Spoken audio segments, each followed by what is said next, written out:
Hello and welcome to Zig Wheels. We are here at the launch of the new TVS Apache RTR 160 4-valve. Now it's a new Apache from TVS, so that always gets us excited.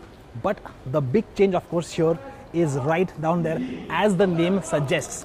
It's a brand new motor. It's 159.7cc, but it has been derived from that on the RTR 200. Now it is an air-cooled motor, single cylinder, but it's got an oil cooler as well, and even the exhaust is pretty similar to what you get on the RTR 200. Now TVS says that this is the most powerful bike in its segment. It makes 16.8 PS of power and 14.8 Nm of torque. And that's of course for the FI version. There is a Carb version also available that makes a little less power, 16.5 PS, but the torque remains pretty much the same. And it can, well, TVS claims it can get to 60 km per hour in 4.8 seconds for the EFI and 4.70 seconds for the Carb. So it's a little bit quicker for the Carb bike. But as you can see visually, it does look very similar to the RTR 200. There are lots of design elements taken from the RTR 200, such as the front end, the headlight, the DRLs are very similar. And if you move up to the instrument console, even that is a pretty similar unit to what we've already seen on the RTR 200. It's all digital and it's got a white backlight. So again, that's only for the FI.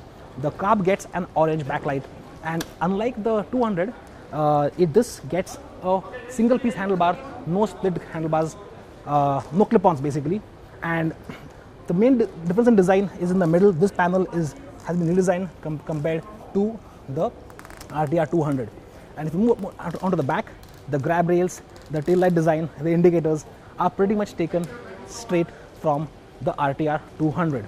But now the big change, of course, here is the chassis. Again, it's been derived from that on the RTR 200, but it's been stiffened up. They say it's in fact stiffer than that on the RTR 200, which should give the bike great handling characteristics. It gets conventional forks up front and a monoshock at the back. But importantly, these have been tuned by Showa, in fact built by Showa, which means handling should be excellent. But we can't comment on that just yet. We ride the bike tomorrow and we'll have a better idea of that. Brakes, it does get a disc brake at the back as an option, and even a front disc. These are pedal rotors, and you also have the option of a rear drum. That's the entry level model, but that's available only on the carburetor version of the motorcycle. So in fact, there are three variants of the bike that you get. You have a Carb version that gets a front disc rear drum, you have a Carb version that gets a disc, and you have a FI version that gets disc at both ends. And the pricing, I've got the pricing here.